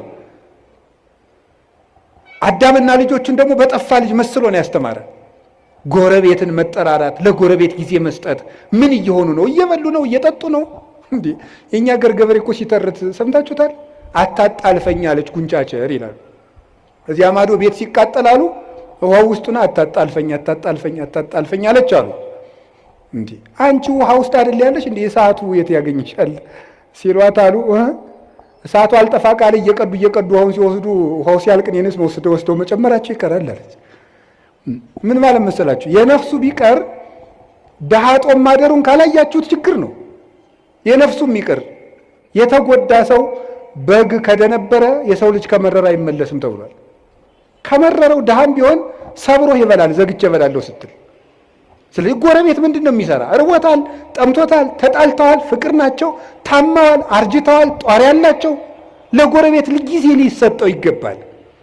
ጊዜ ለቤተሰብ ስጡ። ያላደመጣችሁት አንደበት ሸፍቶ ታገኙታላችሁ። ጆሮ መስጠት ይገባል። ከቃሉ ጋር ናችሁ። እግዚአብሔር ከሁላችን ጋር ይሁን። ጊዜ ለምን አላችሁኝ? በሉ ነገር እንጂ። እስኪ አንድ ጥያቄ ልጠይቃችሁ። ከሰውነታችን አካል ውስጥ አንዱ ጊዜ ባይሰጥ ምን ይሆናል? እስኪ ለምሳሌ ልብ፣ እስቲ ቆይ ትንሽ አረፍ ልበል ብትል የሆነ ጊዜ ላይ እኮ ነው የዓመት እረፍት ተውትና የደቂቃ እረፍት ብትወጣ ልብ ምን እንሆናለን?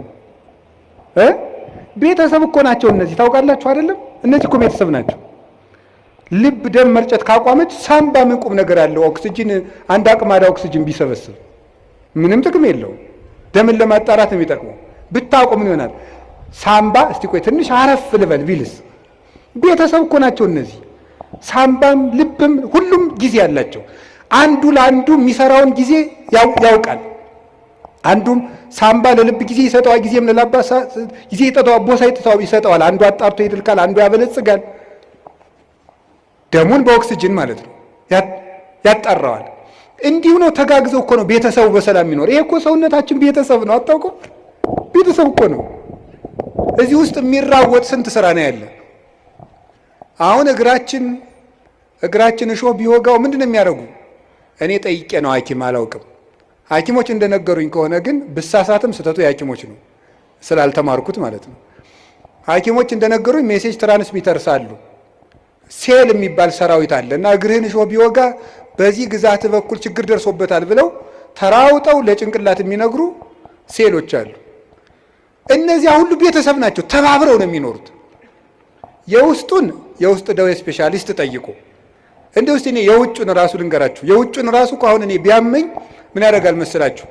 ጭንቅላቴ አሁን ይችን ጣቴን ቢያመኝ ጭንቅላቴ ጣቴን እኮ አመማት ይላል፣ ልሂድ ይላል። እግር ደግሞ ይሄዳል መድኃኒት ወዳለበት ይሄድና አፍ ምን ያደርጋል? አሞኛል ምንክን ጣቴን መቼ ሰኞ ጀምሮ ይላል። ጆሮ ደግሞ ምን ይላል? ጠዋት አንድ ማታ አንድ ውሰድ የሚለውን ይሰማል። ከዛ እጅም እንደሚያደርገው መድኃኒቱን ይቀበላል። እጅ መድኃኒቱን ይቀበላል። ከዛ ምን ያደርጋል? አይን ያያል። ክኒን ዋጥቁ ስል ጠጠሩን አብሬ እንዳልወጣው ያያል አይን። ጉሮሮ ይውጣል።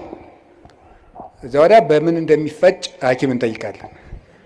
እንዴት እንደሆነ እዚያ እንጠይቃለን። ተባብረው ሰውየውን አቁመው የሚያውሉት እነማን ናቸው? ቤተሰብ በሉ እንጂ ቤተሰብ ነው። ቤተሰብ አቁመው ያውለዋል ይህን ሁሉ። ስለዚህ ለቤተሰቦቻችሁ ጊዜ ሊኖራችሁ ይገባል። ውላችሁ ስትገቡ ስልካችሁን ጥርቅምቅም አድርጋችሁ ልጆቻችሁ ጋር ዝም ብላችሁ አውሩ። ሚስቶቻችሁ ባሎቻችሁ ጋር አውሩ። ቁጭ ብላችሁ ማውራት አለባችሁ። ወሬው ቢረባም ባይረባም ነው። አይ እንደው የእሷን የማይረባ ወሬ ከምሰማ ትንሽ መረጃዎችን ባዳምጥ። አይ መረጃውን ሰምተ ነው እንጂ ሊቅምቶ ነው እንደው ሳይንቲስት። አሁን የኢትዮጵያ ሕዝብ የጦርነት መረጃ ከሰማ ስንት ዓመቱ? አንድ ሰላም ጠብ አላደረጋችሁም። እናንተ ሰምታችሁ የምታመጡት ጠብ የሚል ነገር የለም። እዚህ ውስጥ የታፈኑ ድምፆችን ስሙ። ቤት ውስጥ ነግሬያችኋለሁ። ድመትን በማዳበሪያ በከረጢት ቋጥራችሁ ዝም ብትሏት ትሟጭራለች። ካልወጣች አታርፍም፣ ትሟጭራለች። ሐሳብ ካልተደመጠ ይሟጭራል፣ ከውስጥ ይረብሻል ማለት ነው። ሰው መናገር ይፈልጋል። አሁን ይገርማል እኮ ሰው አሁን የሚፈልገው ማውራት ነው። እንደውም አሁን ንስሐ አባቶች ሁሉ የተቸገርነው ሰውን ከቤት የሚሰማው ስላጣ የዓመቱን እኛ ላይ ስለሚናገር ነው። የዓመቱን ይመጣና እኛ ላይ የ10 ዓመቱን የ40 ዓመቱን እቤት አይሰማውማ። እቤት ባሏ አይሰማትም፣ እኛ ላይ መጣ የ40 ዓመት ወሬ። እንዴ ፍዳ እኮ ነው። እቤት ሚስቱ አትሰማውም፣ እኛ ላይ መጥቶ ብሎ በቃ አውርዶት የሀብሌ ዝናብ ምንም በቃ ወይ እንደ ቴሌቪዥን በሪሞት አናሳልፈው ነገር በቃ ዝም ብሎ መውረድ ነው በቃ ማለት ነው። ይሄ ሁሉ ችግር የመጣው ምንድን ነው ስትበሉ ቤተሰብ። እስቲ ጊዜ ለቤተሰብ በሉ። ጊዜ ለማን? እኔ ስለ እግዚአብሔር ብላችሁ ለቤተሰብ ጊዜ ስጡ። እግዚአብሔር ጊዜ እንድንሰጥ ይፍቀድልን። ሶስተኛው የምነግራችሁ ጊዜ ለማዳመጥ እስኪ በሉ። አቤት ለማዳመጥ ጊዜ ስጡ። አሁን ብዙ ሰው አይሰማም። እንዲያውም አንዳንድ ጊዜ እኔ እንዲሁ በአማርኛ ልንገራችሁ፣ እንዲሁ በአማርኛ አሁን እኔ ራሴ በግሌ ለምክር ብዙ ምዕመናንን አገኛለሁ። 1 ሰዓት ያወሩኛል። ዝም ብዬ ማለት 1 ሰዓት ያወሩና 10 ደቂቃ መፍትሄ መናገር ሲጀምር ራሳቸውን ማከክ ይጀምራሉ። ታሟል እኮ ሰው በጣም ታሟል። እንዲሁ እናቴ እንዲሁ መናገር ነው የሚፈልገው። በቃ ተናግሮ ብቻ መሄድ። እንዲሁ አንዳንድ ጊዜ 2-3 ሰውም ታዝብ ያውቃሉ። ተናግሮ ምንም መፍትሄ ሳልነግረው እግዚአብሔር ይስጥልኝ አባ ደህና ያዋሉ ብሎ ይሄዳል። እኔ ምን አድርጌለት ነው የሰው የሚመርቀኝ? ለምንድን ነው ስትሉ ሰው የሚናገርበት ሜዳ አጥቷል ማለት ነው። የሚናገርበት ሜዳ አጥቷል። ስለዚህ አዳምጡት እና ማዳመጥ ጀመሩ። እግዚአብሔር ስንት ጆሮ ነው የሰጠን? ንገሩኝ እንጂ ስንት አፍ ነው የሰጠን? እንዴ ይሄ ምን ማለት ነው? ብዙ አዳምጣችሁ ስንት ተናገሩ ነው? 1 ተናገሩ ነው። 2 ስማ 1 ተናገር ነው። እስቲ በሉ 2 ስማ በሉ እናንተ ደግሞ 100 ማውራት አንድ ማዳመጥ። ኧረ አንድ ማሰቡ 100 ማውራት ነው። ይሄ የወሬ ሱስ ደግሞ ሰው አሁን እኮ ሁሉም ሰው ቲክቶከር የሆነው እቤት የሚሰማው ስላጣ ነው። እቤት የሚሰማው ስላጣ እዚያ እየወጣ መለፍለፍ፣ ዝም ብሎ ድንችም እየበላ መለፍለፍ፣ በቆሎም እየበላ መለፍለፍ። ለምንድን ነው ይሄን ሁሉ ያመጣው ስትሉ ሰው ኧረ በሞት ያዳምጡ። እኔ እኮ እውነቴ ነው። ማዳመጥ ይኸው ያዕቆብ መልእክት ምዕራፍ 1 ቁጥር 19 ላይ ኩን ፍጡነ ለሰሚ ወጉንዱየ ለነቢብ፣ ሰው ሁሉ ለመስማት ለማዳመጥ የፈጠነ ለመናገር የዘገየ ይሁን ይላል። ለማዳመጥ የፈጠነ ለመናገር የዘገየ ይሁን። የሰው ልጅ ብዙ የማዳመጥ የምታዳምጡ ከሆነ ሰው ይወዳቸዋል። ከሰው ጋር የመኖር ጥበብ አንዱ ማዳመጥ ነው። እንደውም ልንገራችሁ፣ ሰዎች የት ይገኛሉ ብላችሁ ብትጠይቁ እኔ ልንገራችሁ የት እንደሚገኙ። አንደኛ የሚበሉበት ቦታ ነው የሚገኙት። ሁለተኛ የሚሰሙበት ቦታ ነው የሚገኙት፣ የሚሰሙበት ቦታ። ሶስተኛ የሚወደዱበት ቦታ ነው የሚሄዱት። አራተኛ የሚከበሩበት ቦታ ነው የሚኖሩት። ሰዎችን ብትፈልጓቸው የምታገኙት ከዚህ ነው የምታገኟቸው። ወይ ከሚሰማቸው ወይ ከበሉበት ቤት ነው የሚገኙት፣ ወይ ወደሚያከብራቸው ሰው ነው የሚሄዱት፣ ወይ ወደሚወዳቸው ሰው ነው የሚሄዱት። ከቤትም ጥለውን የሚወጡት አራቱን ሲያጡ ነው። ወይ አልሰማቸው ስንል፣ ወይ አልወዳቸው ስንል፣ ወይ አናከብራቸው ስንል። ጥለውንም የሚሄዱ በዚህ ነው፣ ወደኛም የሚመጡ በዚህ ነው። ስለዚህ ይሄ እንዲኖረ ምን ማድረግ ማዳመጥ። ከቃሉ ጋር ናችሁ። ምን እንደሚባል ራሱ ማዳመጥ በትክክል የማዳመጥ ችሎታ የማዳመጥ መንገድ እንግዲህ ተማሩ። እናቱ ምንድን ነው? ሳይቃወሙ መስማት፣ ሳይተረጉሙ መስማት፣ መልስ ሳያዘጋጁ መስማት የሚባሉ አሉ። ሳይተረጉሙ መስማት፣ ምንም አትተርጉሙ። ዝም ብላችሁ ሰውየውን ዝም ብሎ የሚያፈሰውን ወሬ ስሙ። አይ ወሬው የማይረባ ስለሆነስ እንዴ ጅልጅል ሰው ማዳመጥ አለብን እንዴ? ጥያቄ ልመልስላችሁ። አንድ የገዳም መምኔት ነበረች እና የገዳሙ እናቶች ተሰብስበው ምን አሏት? እናታችን አቤት፣ ሰው የማይረባ ወሬ ሲያወራን ዝምን ብለው እንስማ፣ እንዴት እናርጋል? ወይ ጥለን እንሂድ። ከሰው ቤት ሄዳችሁ የሚረባ የማይረባ ምግብ በአንድ ላይ ቢያቀርቡላችሁ ምን ታደርጋላችሁ አለቻቸው። የሚመስለንን በልተን እግዚአብሔር ይስጥልን ብለን እንመጣለን አሉ። እንግዲያውስ ሰው የፈለገውን ቢለፈልፍ የሚመስላችሁን ያዙ፣ ሌላውን ለራሱ ጥላችሁ ኑ እንጂ ስሙት አለች። እንዲህ ብላ መለሰች። መንፈስ ቅዱስ ያደላት ሰው ነበረች። እሷ ሚያዝያ 11 ቀን ስንክሳር ላይ የምትውል እናት ናት። እንዲህ ብላ ይመለስላቸው። ስለዚህ የእግዚአብሔር ቤተሰቦች ሰው የፈለገውን ያህል ያውራ፣ ስሙት፣ ዝም ብላችሁ አዳምጡት። ብዙ ጥበብ ሰሎሞን በመናገር ብዛት ኃጢአት ሳይኖር አይቀርም ይላል። በመናገራችን እንጂ በመስማታችን ተጉርተን አናውቅም። እግዚአብሔርን መስማት የሚባለውን ነገር መስማት፣ ሁሉን ነገር አስተውላችሁ መስማት ይገባል። የማዳመጥ እድል እንዲኖረን ለሚሰማ እግዚአብሔር የሚሰማዋል። ለዚህ ነበረ የጌዴዎን ልጅ ቆሞ ስምዑኒ ሰብአ እስራኤል ወእግዚአብሔር ይስማዕክሙ፣ የእስራኤል ወገኖች ወይ ስሙኝና እናንተንም እግዚአብሔር ይስማችኋል። ሰውን የሚሰማ ሰው እግዚአብሔርም እሱን ይሰማዋል። ጊዜ ለማዳመጥ ጊዜ ለምን አልኳችሁ? አቤት ለማዳመጥ ጊዜ ስጡ። አንድ ለመናገር ግን ቀንሱ። እውነቴን ነው። በዚያውም ልናገር፣ እኔ የካህናት ችግር በጣም ነው የሚያሳዝነኝ። ከካህናት ሄዳችሁ ስትናገሩ ወጡን ተናገሩ። በዚያውም ልንገራችሁ ብዬ ነው። አሁን ለምሳሌ ባልና ሚስት ተጣልተው ምክር ፍለጋ ከካህኑ ሲሄድ ተጣልተናል ያስታርቅ ብሎ ለመናገር ከመጋባታችን በፊት የተዋወቅነው ወፍጮ ቤት ነበር ብሎ ይጀምራል። እንዲህ ይሄ ሁሉ ምን ያደርጋል? የእውነት እኮ ነው የምነግራችሁ እኮ ይሄ ሁሉ የሚሰራው ስራ አለው የለም። ባለቤቴ ጋር በዚህ ጊዜ ተዋወቅን፣ እንዲህ ብለን ተጋባን፣ ይሄ አጣላን፣ ይሄ እንዲህ ችግር ፈጠረብን፣ 5 ነጥቦች ነው ያሉኝ፣ እባክዎትን መፍትሄ ያንጡልኝ ነው የሚባለው። እንዲህ ነበረ፣ እንደዚህ ያሉ ነበር፣ አጎቷ ፓይለት ናቸው፣ ምን ያደርግልናል? እኛ አይረባም። መጥኖ መናገር፣ በደንብ ማዳመጥ ከሰው ልጅ ይጠበቅ። ክርስቲያኖች ክርክም ናቸው። የምትናገሩበትን ቦታ ሰው እንዲሰማችሁ ከፈለጋችሁ ወርቁን ልቅም አድርጋችሁ ማቅረብ መልመድ፣ እንደገና ደግሞ ሁሉን ማዳመጥ መልመድ። እግዚአብሔር ለማዳመጥ ጊዜ እንዲኖረን ይርዳን። ብዙ ሰው በጣም ችኩል ነው። በእውነቱ ብዙ ሰው በጣም ችኩል ነው። አያዳምጥም። ዝም ብሎ ወግዞ ነው የሚሮጥ። አሁን እዚህ ላይ አንድ ጊዜ ስልጠና ሲሰጥ ምን እንዳለ ልንገራችሁ።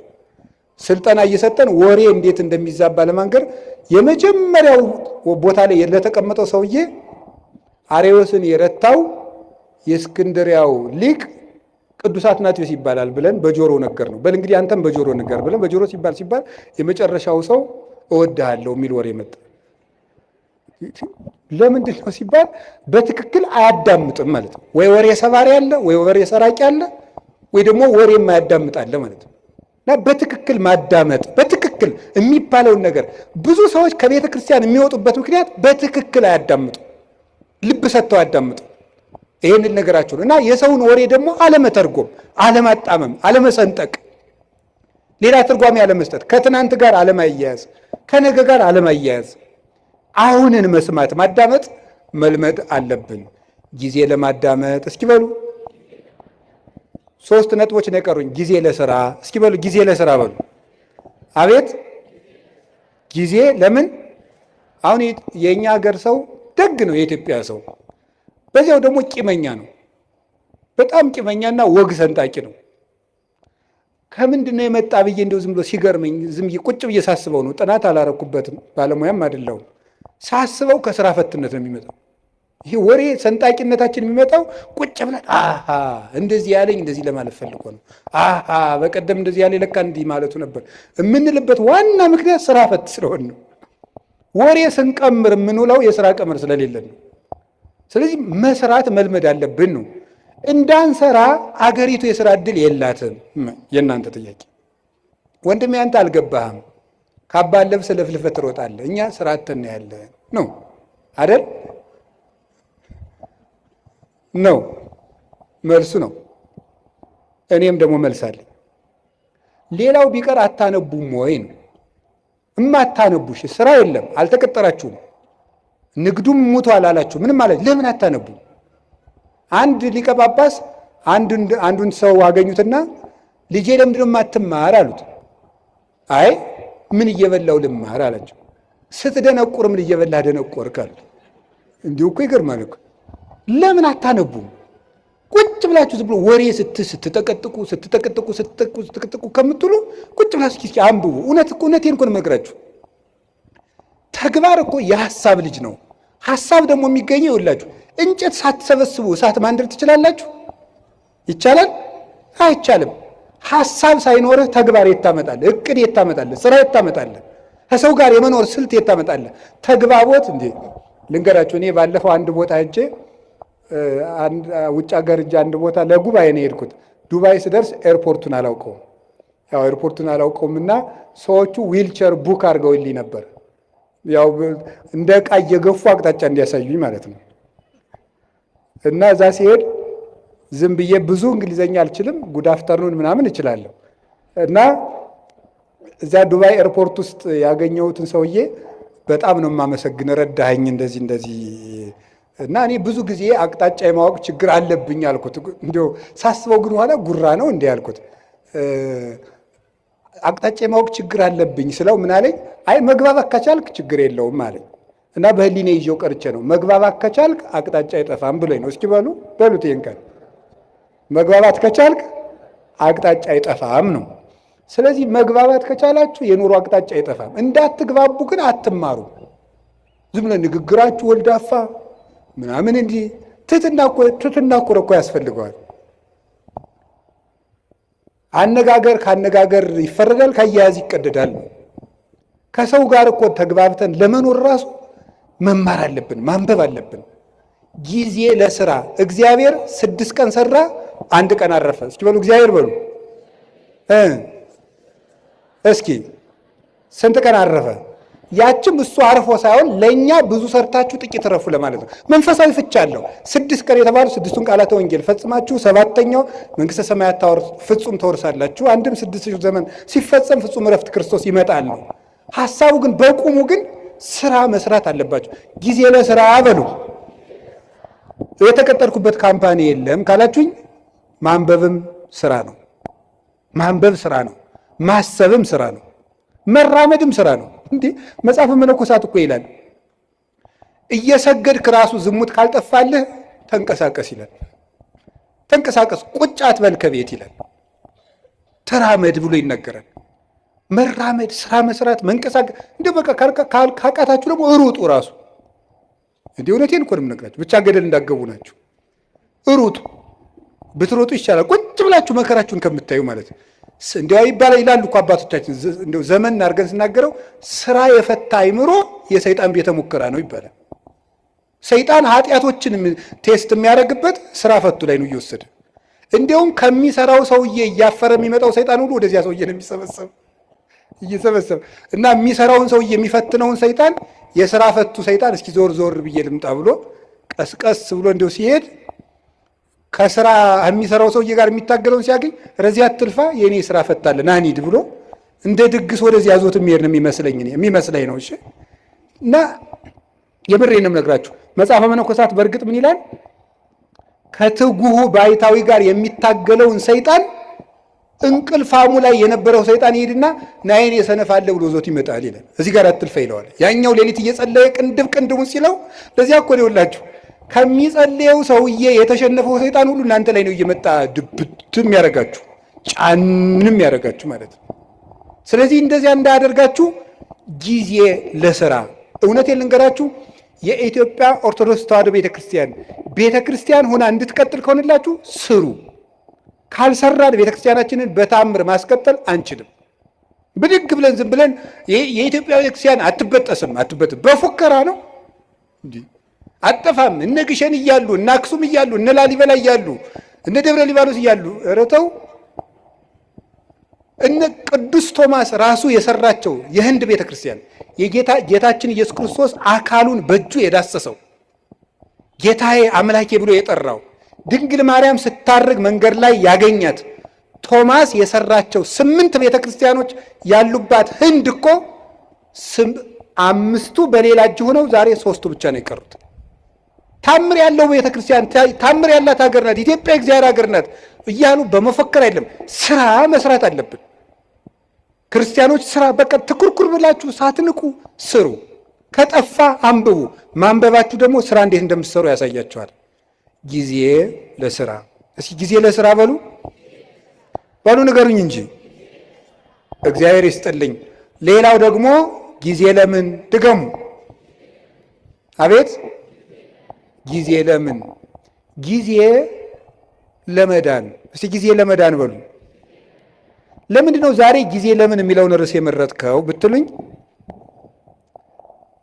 ዛሬ የማን ጾም ነው? አቤት የነነዌ ጾም ነው። የነነዌ ጾም ስንት ቀን ናት? 3 ቀን ለምን የተጠቀሙ ሰዎች ናቸው? የነነዌ ሰዎች ለመዳን የተጠቀሙ ሰዎች ናቸው። ጊዜ አያችሁ እንዴት እንደሚጠቅም። በስንት ዓመት ያጠራቀሙትን የኃጢአት ግንብ 3 ቀን ተጠቅመው ነው ያፈረሱት ማለት ነው። ጊዜ እንዴት እንደሚጠቅም 3 ቀን እንዴት እንደጠቅም 3 ቀን ሀገር አዳነች። እኛ አሁን 50-60 ዓመት ሀገር ማዳን አቅቶናል። 3 ቀን ግን ሀገር አድኗል። ሀገራችን እንድትድን እኛም እንድንድን ከፈለግን ጊዜውን እንጠቀምበት። ለምን? ለመዳን። የመዳን ቀን ዛሬ ነው። ከዛሬም አሁን ነው አይደል? ሁለተኛ ቆሮንቶስ ምዕራፍ 6 ቁጥር 2 ላይ ወናሁ ዮም ዕለተ አድኅኖ በዕለተ ሪት ሰማዕከ ወዕለተ መድኃኒት ረዳእከ ወናሁ ዮም ዕለተ አድኅኖ። በተመረጠች ዓመት በተመረጠች ቀን እሰማሃለሁ። የመዳን ቀን ዛሬ ናት። ከዛሬም ደግሞ አሁን ነው። ሰይጣን እንዳንድን ድነት ማለት ምን ማለት ነው? በኦርቶዶክሳዊ አስተምሮ መዳን ማለት ከቅጣት ማምለጥ ማለት አይደለም። ምን ማለት ምን ይመስላችኋል? መዳን ማለት ከእግዚአብሔር ጋር መዋሃድ ቲኦሲስ ማለት ነው በግሪኩ። ከእግዚአብሔር ጋር መዋሃድ ሱታፌ አምላክ ከእግዚአብሔር ጋር መኖር ነው መዳን ማለት። ድነት ማለት ይሄ ነው። አሁን አንዳንድ ሰዎች እኔ ድኜ ጨርሻለሁ ይላል። እንዴ ከእግዚአብሔር ጋር መኖር የሚያበቃ ነገር ነው? መዳን ማለት ከእግዚአብሔር ጋር መኖር ነው። ከእግዚአብሔር ጋር መኖር ደግሞ ሁልጊዜ የሚቀጥል ነገር ነው።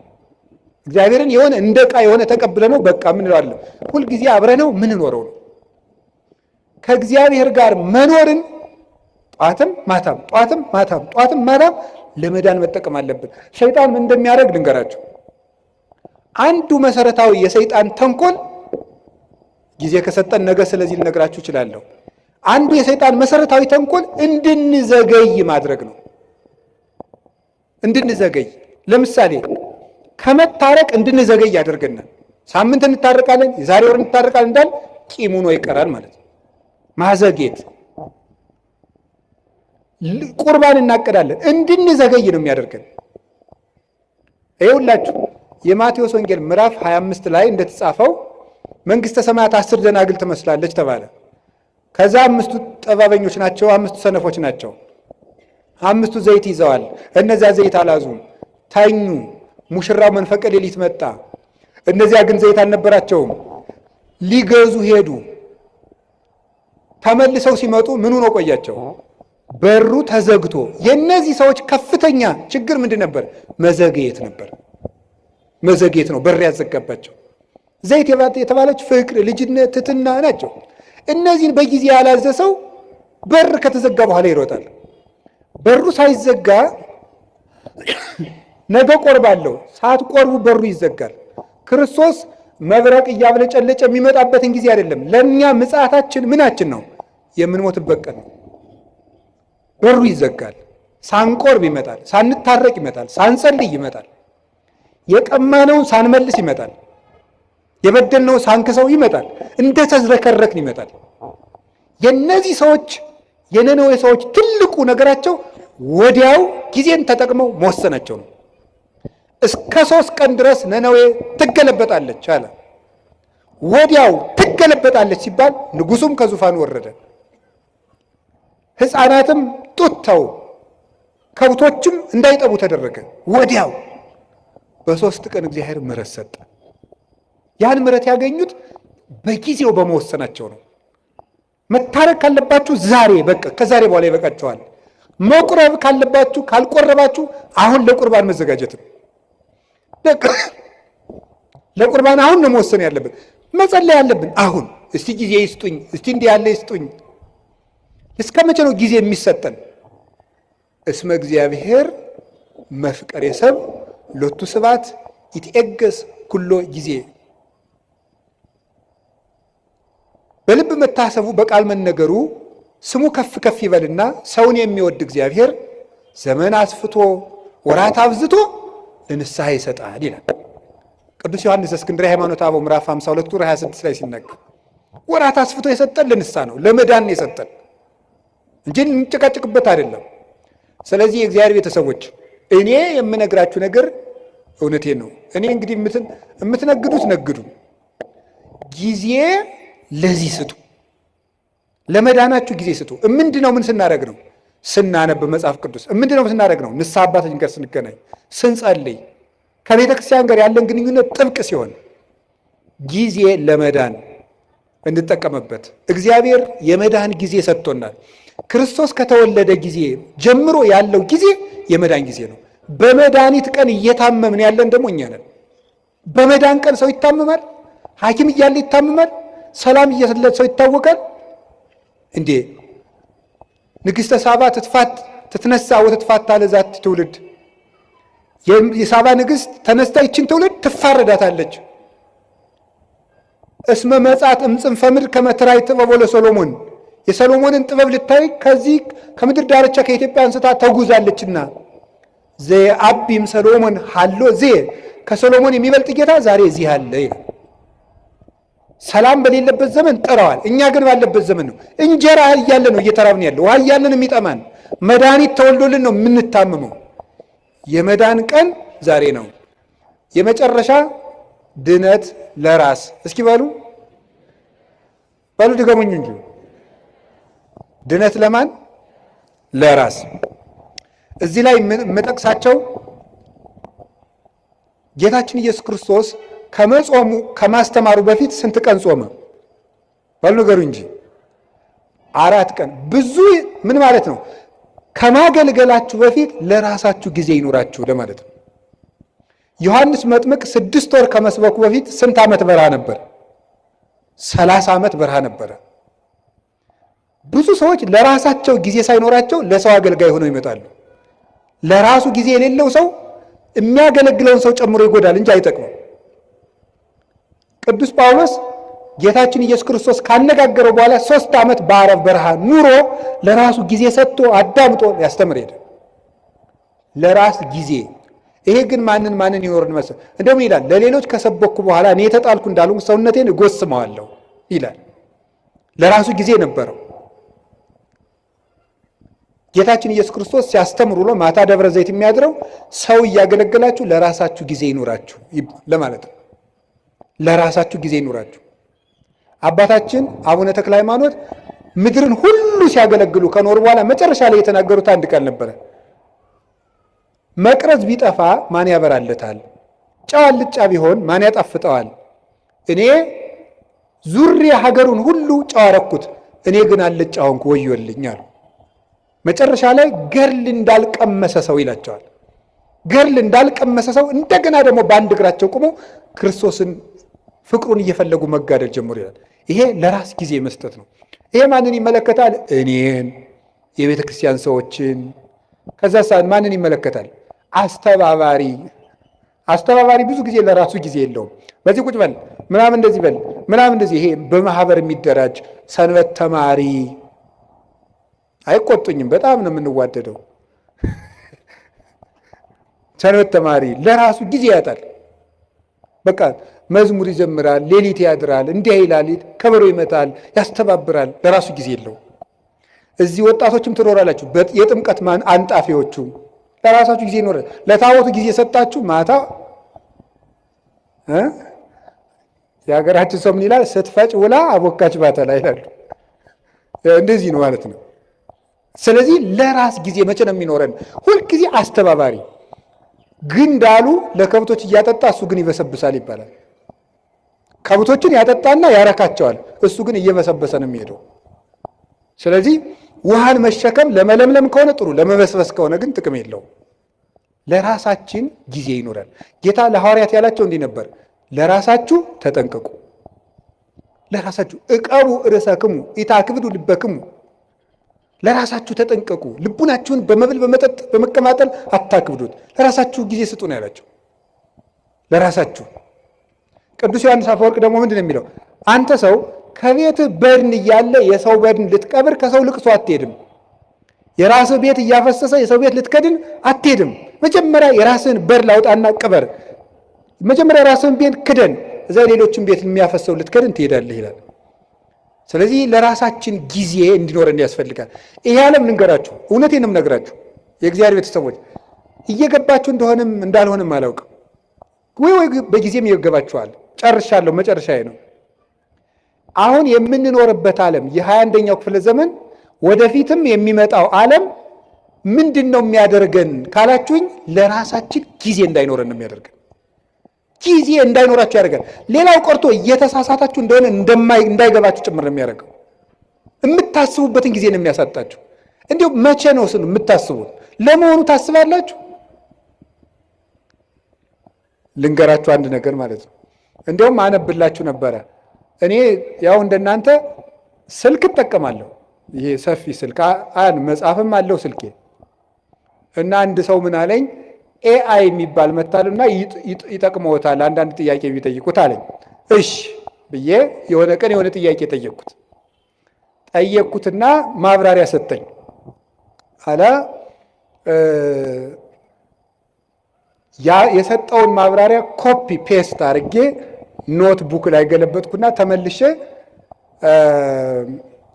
ፕሊስ ዲፋይን ኢት ኢን ዲቴል አልኩት ብየዋለሁ። የለም የላይኛው ኖት ምኑን አይለኝም።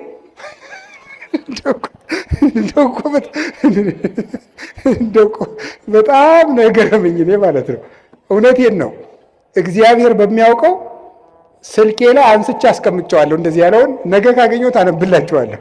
በእንግሊዘኛ ምን እንዳለ ምኑን ቅድም የነገርኩህን አታስታውስም እንዲህ ያልኩት እና ምን አለ ይመስላችሁ? እኔ ስሜት የለኝም፣ ሴንስ የለኝም፣ ኢሞሽን የለኝም፣ ሜሞሪ የለኝም፣ አላስታውስም። መረጃ አጠራቅሜ ማቅረብ ብቻ ነው ስራዬ ያለኝ። ከቃሉ ጋር ናችሁ? ይኸው እንደዚያ ነው ማለት ነው። እየበተነ የማይሰበስብ ቻት ጂፒቲ ነው ያቀርባል። እሱ ግን ያን መልሶ አያስታውሰውም።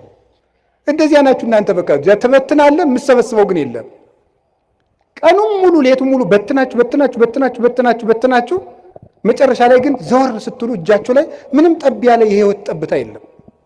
ስለዚህ የእግዚአብሔር ቤተሰቦች ታውት ሁሉንም ነገር ይሄን ያለውን ነገር ሁሉ ተጠቀሙና አሁን በኢንተርኔት የመጡትን ፕላትፎርሞች ሁሉ ከቻላችሁ ለድነት ተጠቀሟቸው፣ ካቃታችሁ ደግሞ ተዋቸው።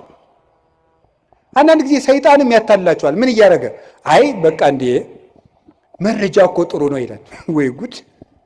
እኔ ልገራችሁ፣ አንድ ሰው መረጃ ሲሰበስብ ቢያንስ 2 ዓላማ ይዞ ነው መሰብሰብ አለበት። አንደኛ ለነፍሱ የሚጠቅመውን ነገር፣ ሁለተኛ ለኑሮው የሚጠቅመውን ነገር። ከሁለቱ ውጭ የሆነ ነገር ላይ በማዳመጥ ጆሮአችሁ መደንቆር፣ አይምሯችሁ መደንዘዝ የለበትም። ምን በወጣን እንዴ! ሰዎች እኮ እንደው አሁን እኮ በሉታውት ሁሉን ቢያወዱት አሉ ሆድ ባዶ ይቀራል። ስለዚህ ለራሳችሁ መቼ ነው ጊዜ የምትሰጡት? አሁን ስታነቡም ኢንተርኔትን ብታዳምጡ፣ ቲክታክን ብታዳምጡ፣ ፌስቡክ፣ ዩቱብ ብታዳምጡ ወይ ለነፍሳችሁ ወይ ለእንጀራችሁ። እስኪ በሉ ወይ ለነፍሳችን በሉ። ከዚያስ ወይ ለኑሯችሁ አዳምጡ። ከዚያው ተውት። ለራሳችሁ ጊዜ ይኑራችሁ። ለራሳችን ጊዜ እንዲኖረን እግዚአብሔር ይርዳን። ርዕሱ ብዙ የሚያስነግር ነው። ለዛሬ እንዳይመሽ ብፁዕ አባታችንም ሌሎች አባቶችን ማስቀምጨን ሁሉ የምለፈልፍ ጊዜ ለምን ዘርዝሩን እንጂ ከላይ ጀምራችሁ ጊዜ ለእግዚአብሔር፣ እሺ፣ ጊዜ ለስራ፣ እሺ፣ አቤት፣ ጊዜ ለቤተሰብ፣ ሌላስ? ጊዜ ለማዳመጥ፣ ሌላስ? አቤት፣ ጊዜ እና በዩቲዩብ ሁሉ የሚያወራውን ሰው አትስሙት። ከተጣሉኝ የሚጣሉ አሁን እንትና አቶ እንትና እውነቱን አፈነዱት ይላል። ምንም የፈነዳ ነገር የለም። አትስሙ። በቃ እንደዚህ አፈነዱት፣ ዘለቁት፣ አፍረጠረጡት የሚል ነገር አትስሙ። በቃ እውነት ብቻ የምትሰሙበትን ምንጭ ለይታችሁ ስሙ። እስከ መጨረሻው ጨርሼ የምናገርበት ምክንያት ትውልዱን የሚጠፋን እንደው እኮ ይገርማል። አሁን ቅድም በነገርኳችሁ መሰረት ያን ኤአይ የሚባለውን ሰውዬ ወደፊት ለኦርቶዶክሳውያን ፈተናችን ምን ሊሆን ይችላል ብዬ ጠየቅኩት። እመቤቴን ከልቤ የምነግራችሁ አንዱ ኤአይ ነው አለኝ። ከልቤ እኮ ነው የምነግራችሁ ማለት ነው። አንዱ የኦርቶዶክሳውያን ፈተና ኤአይ ነው ብሎ ራሱ አልነገረኝም። ገርሞኛል ይህ ሰውዬ ብዬ። ኤአይ ሰውዬ አይደለም፣ ደንቆሮ ነው እንዲያባ እንዳትሉ። ስለዚህ አሁን የምነግራችሁ ነገር የእግዚአብሔር ቤተሰቦች ለጊዜ ለቤተሰብ ጊዜ ለማዳመጥ የሚረባችሁን አዳምጡ፣ የማይረባችሁን ተውት። ቀጥሎስ ጊዜ ለመዳን በሉ። ለመዳን ጊዜ እንዲኖረን ደግሞ መጨረሻ ላይ ጊዜ ለማን? ጊዜ ለራስ። እግዚአብሔር ጊዜ ይስጠን። ጊዜ የሰጠን እግዚአብሔር ክብር ምስጋና ይግባው። ወስብሐት ለእግዚአብሔር። ይቆየን። ቪዲዮ እንደተመቻችሁ አልጠራጠርም። ሰብስክራይብ እያደረጋችሁ ቤተሰብ መሆን ትችላላችሁ።